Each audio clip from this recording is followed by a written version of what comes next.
I'm extremely delighted to be here today, and that's not just because I've been spending I've come to the JLF for the last 14 years, and I've been secretly manifesting this, but also because I have this great opportunity to be sitting here with two senior writers. A huge round of applause for Satyat Nayak and Koral Dasgupta, please.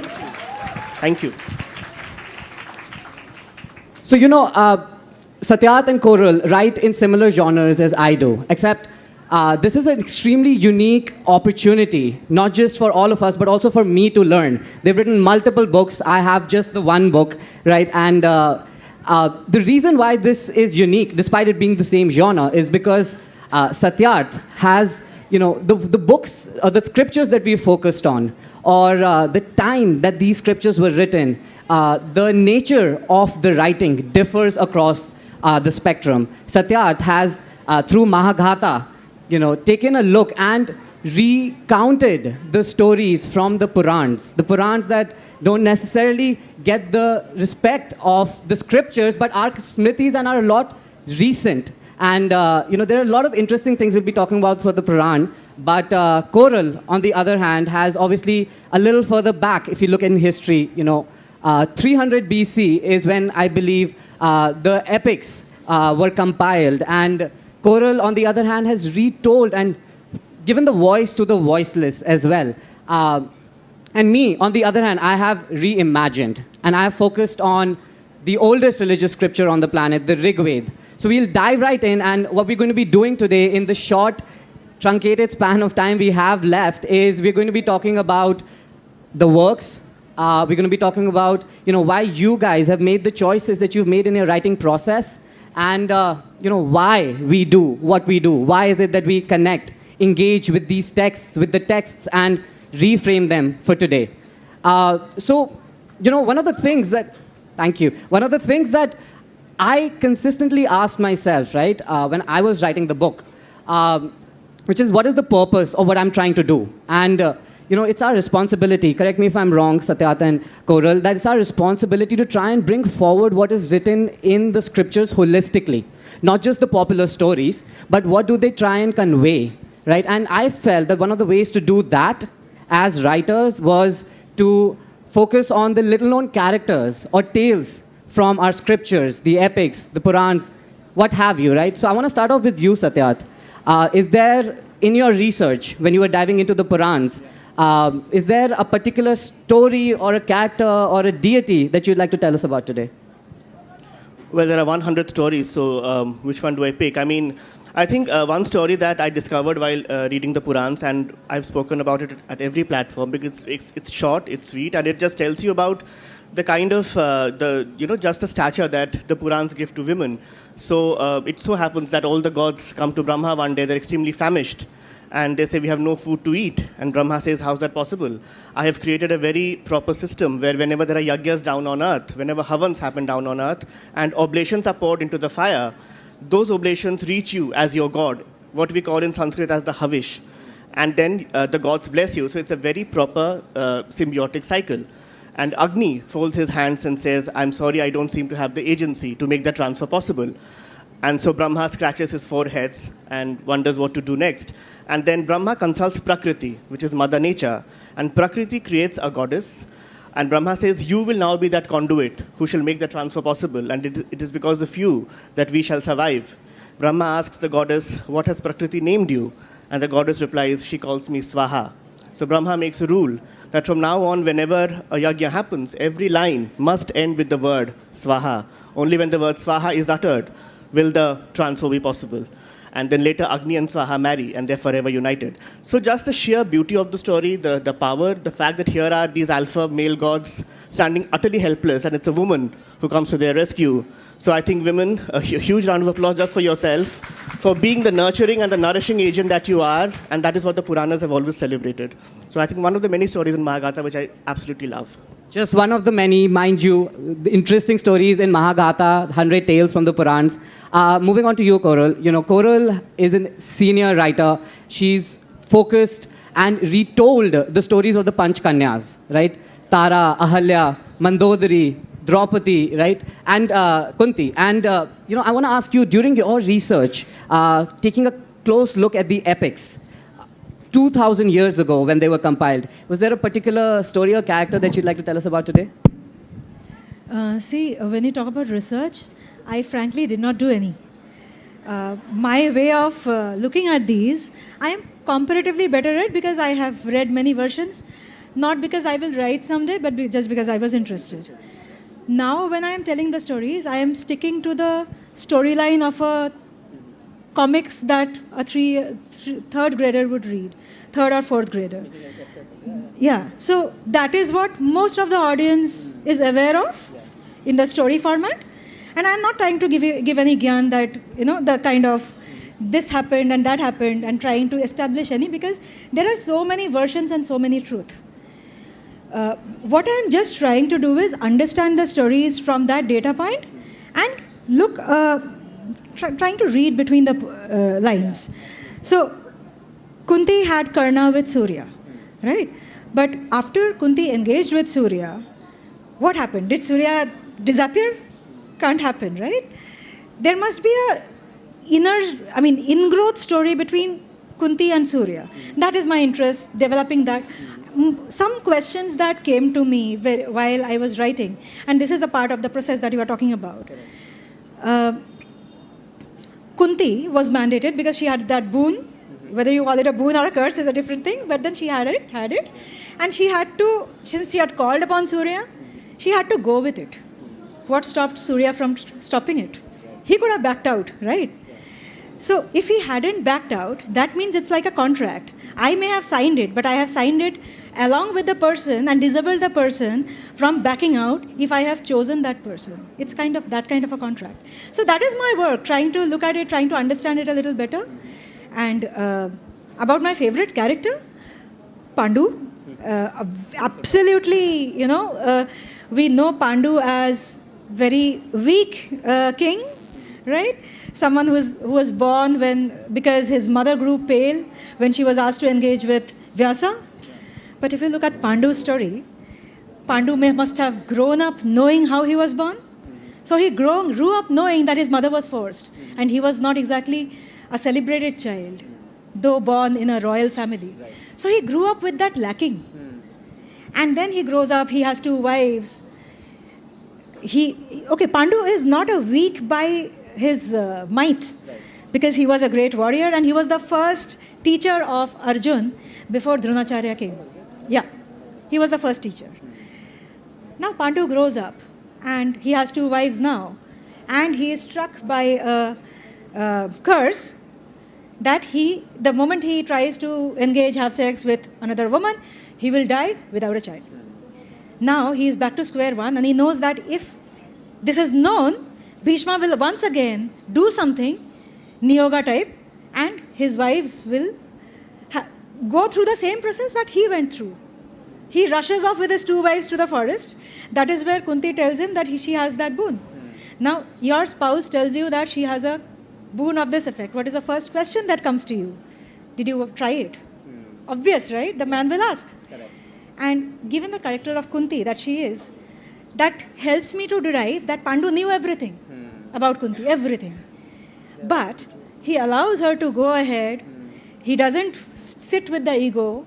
He allows her to go ahead, do what he wants, what she wants, call the god who she wants to, and have children. And he owns up those children, gives them the name Pandav, and they are his children, right?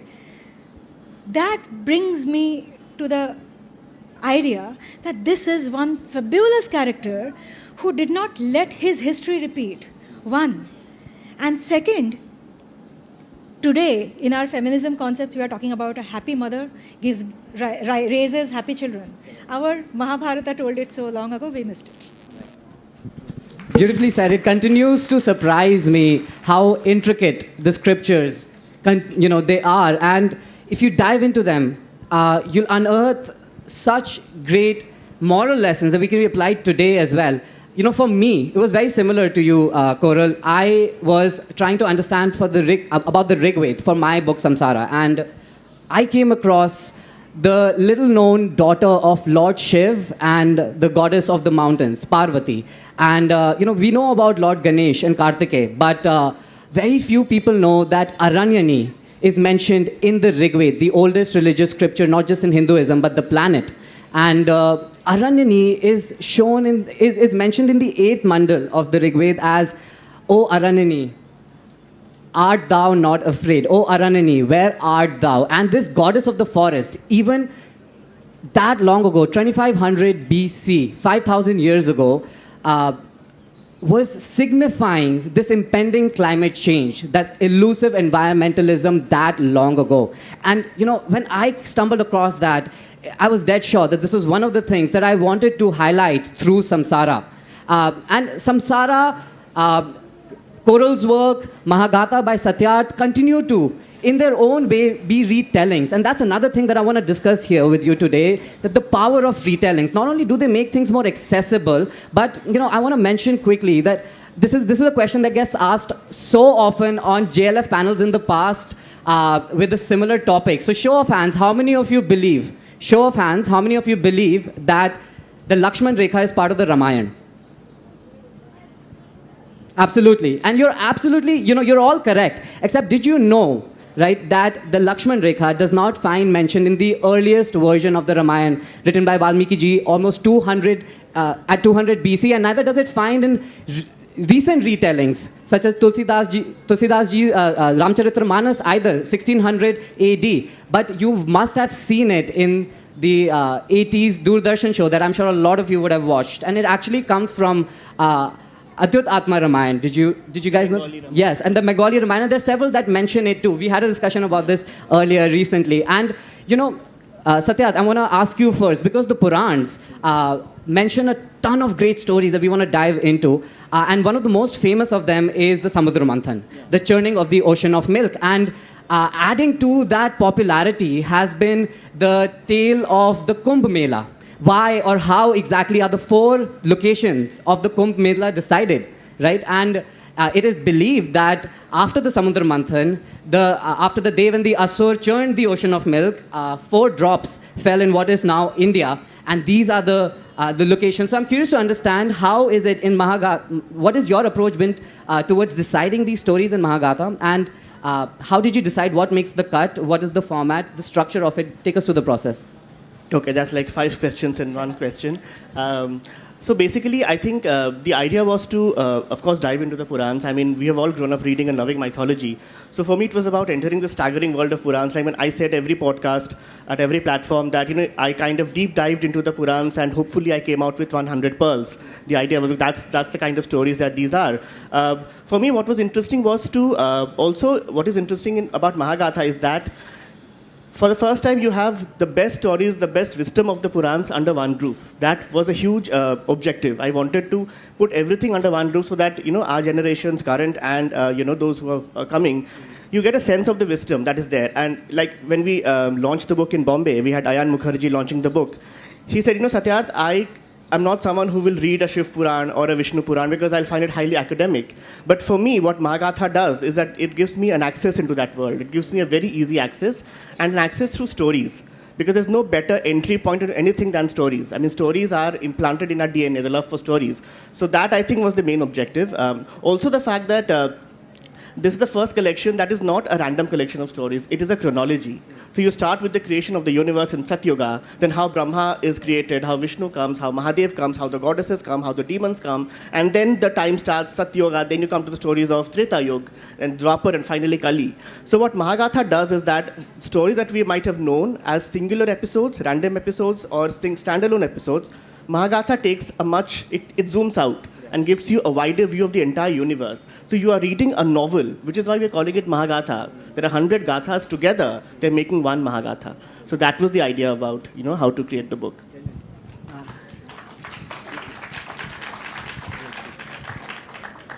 Koral, coming to you, this is your forte, retellings, right? And I'm genuinely very curious to know, when you were unearthing the stories of these iconic women from the epics, the Panchkanyas, it couldn't have been easy, because despite the scriptures being some of the longest, the Mahabharata is the longest poem on the planet, but I think the women don't get as much screen time as the men, perhaps. So how was your process, and how do you approach the uncovering and the unearthing of your protagonists?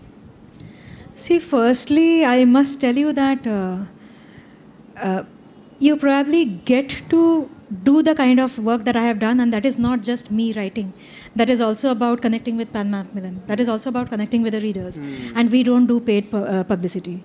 Right? The entire thing that happened, it cannot happen without a blessing. तो मेरे ऊपर कुछ तो है. मेरे ऊपर हम सब के ऊपर. That we connected.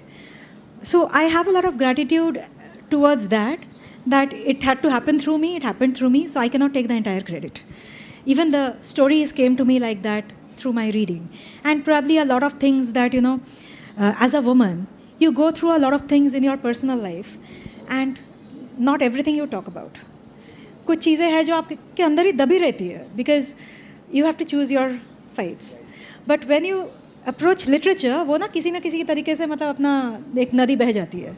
So that also, when I was writing, those things flew and got more relatable maybe in these stories. I could find out. But the most important thing that I must say here is that for long, we have tried to understand Ramayana and Mahabharata as commercial fiction. These are not commercial fictions, they are philosophy, written by great sages, great philosophers in very ancient past, right? And when they were writing, they didn't think that who will be the audience of future.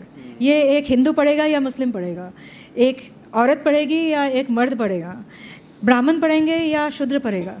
They were not thinking about that. They just wrote the stories with certain truth in their mind. They were aware of certain truth and they brought them together, compiled them together and put across certain stories. So everything in these philosophical narratives is a metaphor. Everything that is happening, every character has some philosophical concoction to it. And it is very important to understand that philosophy under each story. When you look at them, and it's not just about Ramayana, Mahabharata, Purana, Bible, Quran, koi bhi. These are all philosophical narratives. They are trying to tell you certain truth. Jaan lo, uske baad, what you follow, what is your right, what you have to do, what are your circumstances, and from all these filters, what is your dharma? You decide, right? Now, when you are going through all these stories, and of course, we lost the philosophical connect primarily because of the language. We couldn't keep up with Sanskrit. Sanskrit जैसे ही हट गया, it became very colloquial, right? एक बंगाली आ गया, एक मलयालम आ गया, एक गुजराती आ गया. So it got spread, and every time a translation happened, something new was added. But the maximum issue that I feel about the retellings of these stories is the causes that got attached. People did not just tell the stories. They tried to cling on to causes. हर एक era में, given the needs and the causes of that particular era, people try to pick up their causes and they try to tell the stories from the lenses of those causes which trash them even more. आप बात कर रहे थे लक्ष्मण रेखा की. Tell me one person जिसको लक्ष्मण रेखा नहीं चाहिए. It is simple. Every person, Lakshman Rekha appears for every person. The moment you misunderstand your limits and cross them, there is danger. ये तो हर किसी के लिए है ना, मेरे लिए, आपके लिए, सत्यार्थ के लिए. It is not just about women.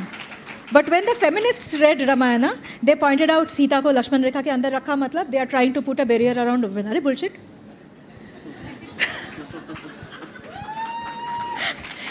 We are talking about Sita's Agni Pariksha, right?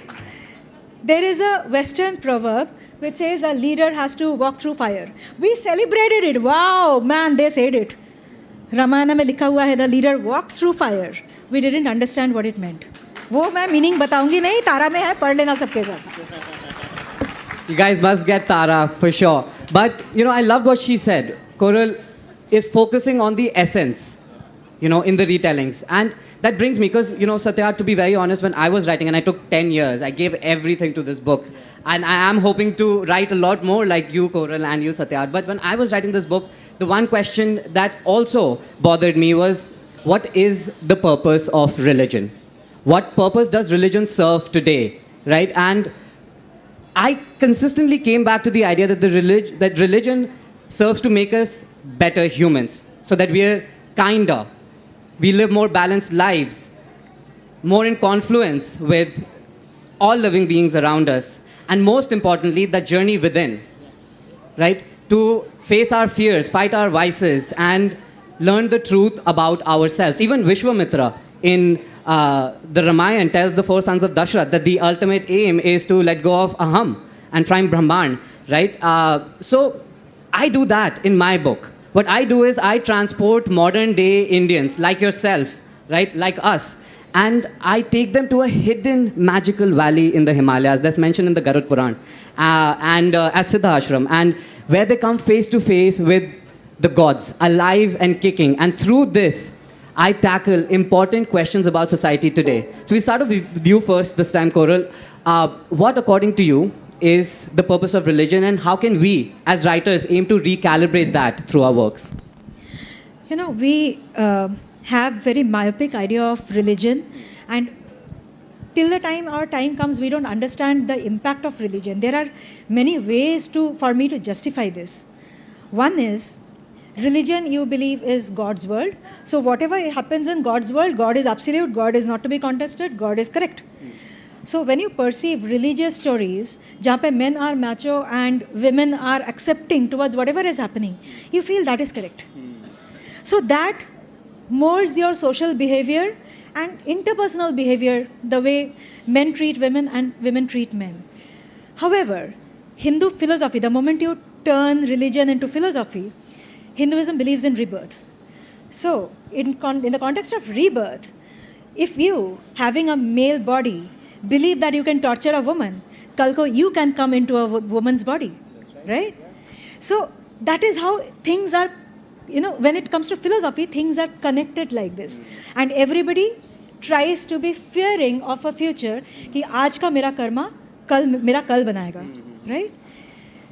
Other than that, religion is so deeply embedded. Now, I'll tell you, when my child, he's 11 now, when he was 2 years old, he had he suddenly started contracting. And in 11 p.m., on my hand, he just shivered terribly and still.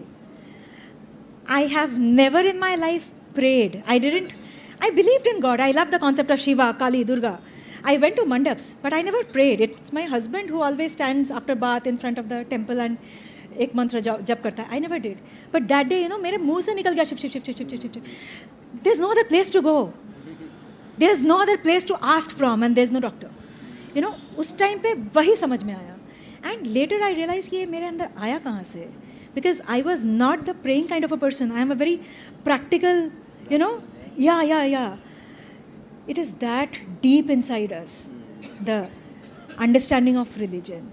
So, if we are trying to follow religion, we could be atheists or we could be religious. We could do a puja or we could just get along believing that our karma is our, dharam. But end of the day, it is the religion that, it is your belief as in your faith, whatever you are believing in, that creates a path for you. And that path is very important, that what you are choosing as your path. No, you're right. Faith finds us, when you're in the hospital, for even the most rational of us. Faith finds us when you've achieved your goal or when you can't make sense of life. Satya, what do you have to add? What is the purpose of religion and how can we recalibrate this through our work? It's a very complex question. I'm sure we cannot answer that, especially with a ticking clock that's showing 10 minutes. But like she spoke about the fact that it kind of, you derive some sort of a refuge, some sort of a solace from it. I think for me, religion would be something that ultimately puts everybody on an equal stand. We are all the same, and anything religion, and that is the most important tenet of all. I mean, again, if I illustrate this through a story, so Mahadev chops the head of Brahma because Brahma was lusting after his daughter. So while what he did was right, but that head sticks to the hand of Mahadev because he has committed Brahmahatya. So in the eyes of nature, while what Mahadev did is justified, it is still Brahmahatya. So Mahadev, who's Devo Ka Dev, he now has to wander through the entire universe looking for salvation. And finally, when he enters Earth at one particular place, that head falls by itself, and he knows that he has been purged. So that place today is called Kashi or Banaras, where we go for to expiate our sins. So the fact that the rules are the same, whether you're human or whether you are God, the rules remain the same. I mean, that is a story of the way when Chandra and Tara elope, and they have an affair. Tara is married to Brihaspati, but they have an affair. And ultimately, when the gods command Brihaspati to take Tara back as his wife, Tara says, but I also have a son who's now in my womb, and that is Chandra's son. Will you accept him? Brihaspati refuses, but the gods force him. So Brihaspati curses the unborn fetus that when you take birth, you shall be a neuter. You will not have any gender. When he grows up, that is one story. Parallelly, there is a king called Sudyumna who enters a forest and becomes a woman, because that forest is the love nest of Mahadev and Parvati, and Mahadev has created a magic fantasy, something on the lines of samsara, that any man who enters would become a woman, because he would not want a male gaze to fall on Parvati while they're making love.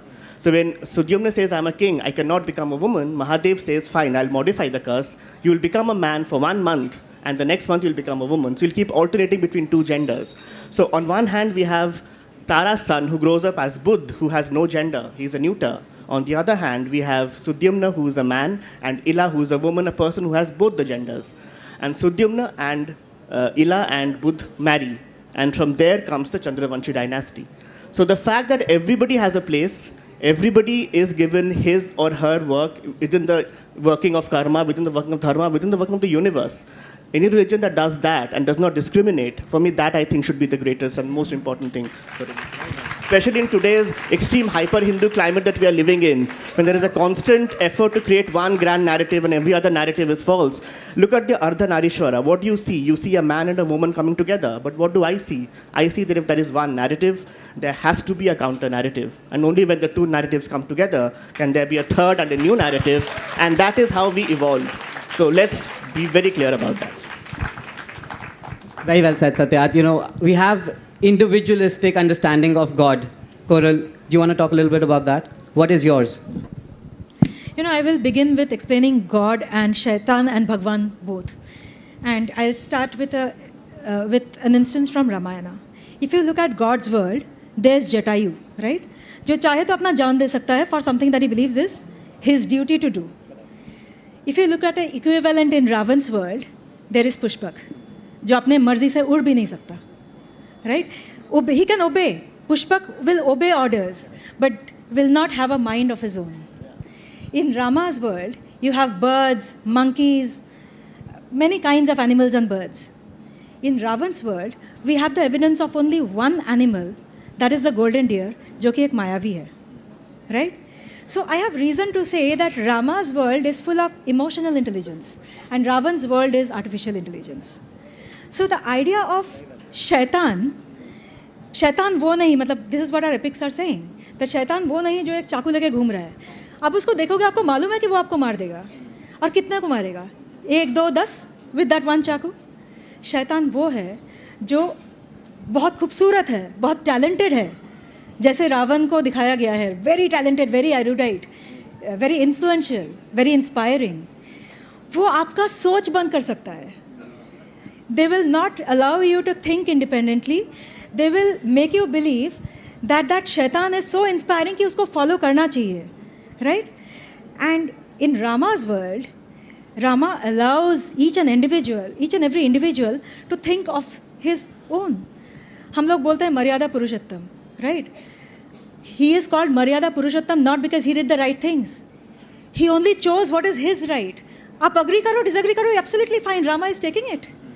कल देवदत्त जी आपको बोल रहे थे कि Rama did not have an ambition. उसको कुछ नहीं चाहिए था. He was just doing his duty, which is the truth of Rama. So if you look at Shaitaan, the film Oppenheimer which talks about the making of the worst bomb in the world, थे तो बहुत बड़े scientist ना, लेकिन अपना talent गलत इस्तेमाल किया, रावण.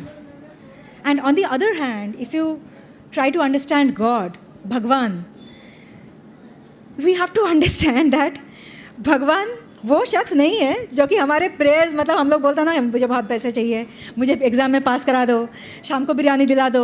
भगवान वो करने के लिए नहीं बैठे हुए हैं.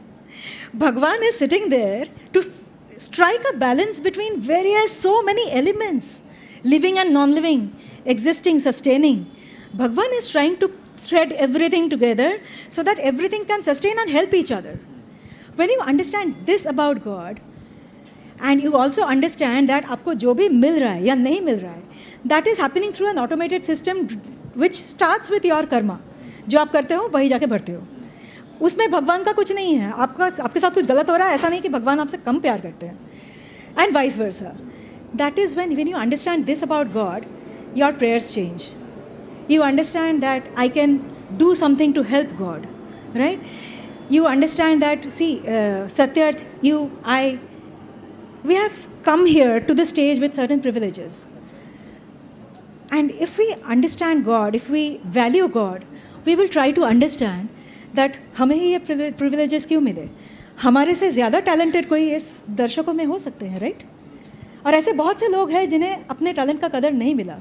अगर हमें वो प्रिविलेज दिया गया है, then it is our duty. इसीलिए दिया गया है, भगवान ने हमें इसलिए चुना है शायद, क्योंकि हमारे में वो ताकत है कि हम अपने साथ साथ दूसरों का भी हाथ पकड़ के उन्हें ऊपर ला सकें.